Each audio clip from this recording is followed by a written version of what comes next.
drenge, i dag så vil vi prank Frederik. Uden han ved det.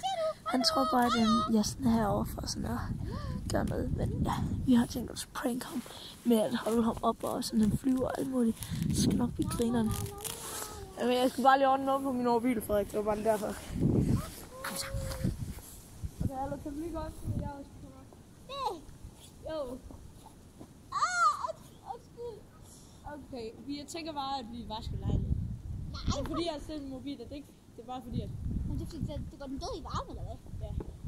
Hvad for noget vil du have, mand? Ej, undskyld, det var du, Hans. Det var da altså undskyld. Au. Det var da altså virkelig undskyld. Au. Au. Jeg siger til min mor.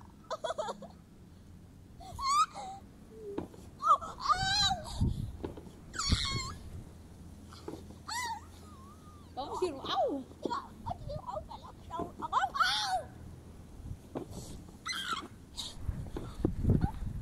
Er du okay? Nej.